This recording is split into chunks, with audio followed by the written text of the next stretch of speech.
welcome back to my channel. Friends, today we will learn some new English words that can be used in our daily conversation.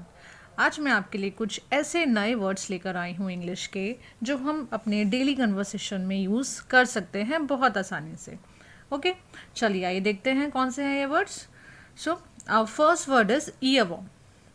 This is earworm. It's a piece of music that comes to your mind again and again.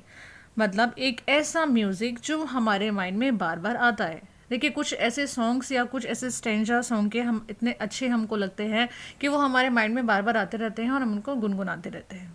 Okay, so such type of music और a piece of music, ठीक है, is called earworm. Let's take an example. This song is such an earworm. ये song इतना अच्छा है कि मतलब ये it is such an earworm. ये ऐसा है कि ये बार बार मेरे माइंड में आता है. Okay, let's have the next word. It is glamping. It is glamping. Glamping means a form of camping in comfortable tents with furniture, electricity, good food etcetera. देखिए, ये जो वर्ड है ना glamping, it is taken from the word camping. आपने camping word सुना होगा. Camping जैसे जो हम कैंप लगाते हैं उसको कैंपिंग बोला जाता है. तो ये जो कैंपिंग वर्ड है बेसिकली, अगर हम ये बोलें कि ओके इट इज़ मतलब glamping is also a kind of camping. ये भी एक कैंपिंग ही है, but in glamping there are comfortable tents हैं. बट वो टेंट्स भी बहुत अच्छे होते हैं, लग्जरियस होते हैं, कंफर्टेबल होते हैं, और उसमें प्रॉपर फर्नीचर होता है, फूड आइटम्स होते हैं बहुत अच्छे अच्छे, इवन इलेक्ट्रिसिटी होती है, और जो भी लग्जरियस आइटम होते हैं वो सारे अवेलेबल रहते हैं. Example, he has been rewarded with a glamping trip in Singapore. मतलब ही हैज़ बिन रिवॉर्डेड, उसको ग्लैम्पिंग का ट्रिप रिवॉर्ड किया गया है सिंगापुर के लिए. ठीक है, चलिए नेक्स्ट इज हमारा वर्ड देख लीजिए. It is staycation. Staycation. Staycation is a vacation spent at home और नियर बाई. मतलब स्टेकेशन जो है ये आप कह सकते हो एक तरीका है वेकेशन को स्पेंड करने का. मतलब वो वेकेशन जिसमें हम आउट ऑफ स्टेशन ना जाकर अपने घर पे ही हम उस वेकेशन को स्पेंड करते हैं, एंजॉय करते हैं, या अपने घर के आसपास हम कहीं ऐसे ही घूमने चले जाते हैं.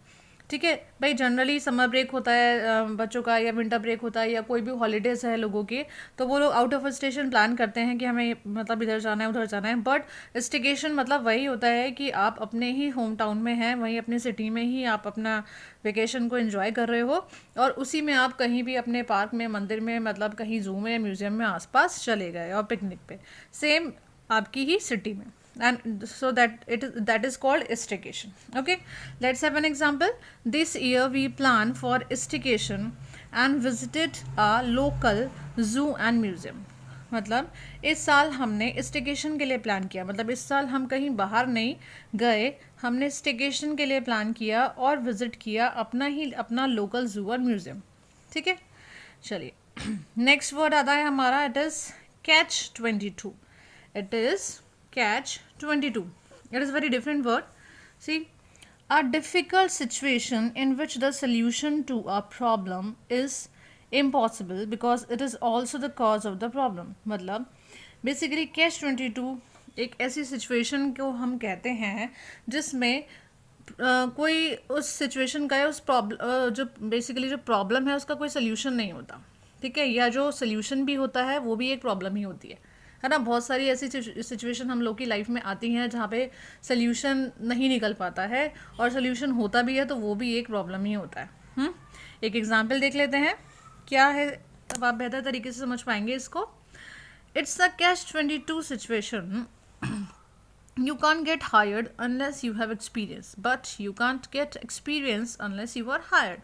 मतलब जब तक you can get hired, मतलब आपके पास जब तक एक्सपीरियंस नहीं होगा आपको कोई जॉब नहीं देगा, आपको नौकरी नहीं मिलेगी. But you can't get experience unless you are hired.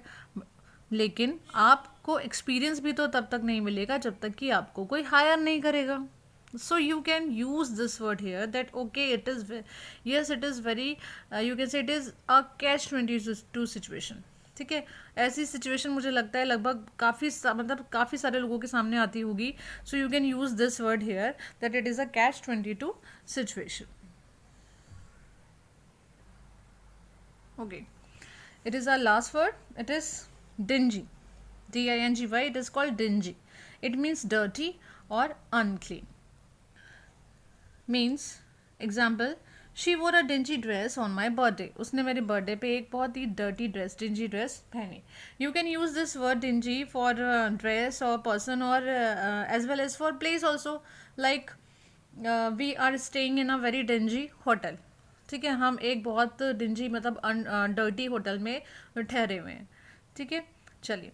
तो आई होप कि आपको ये सारे वर्ड्स समझ में आ गए होंगे. अगर आपको इसमें से कोई भी वर्ड में कुछ भी प्रॉब्लम है तो प्लीज़ मुझे कमेंट सेक्शन में ज़रूर बताइए, और ऐसे ही कुछ नए वर्ड्स मैं आपके लिए अपने नेक्स्ट वीडियो में फिर से लेकर आऊँगी. Okay, till then bye bye.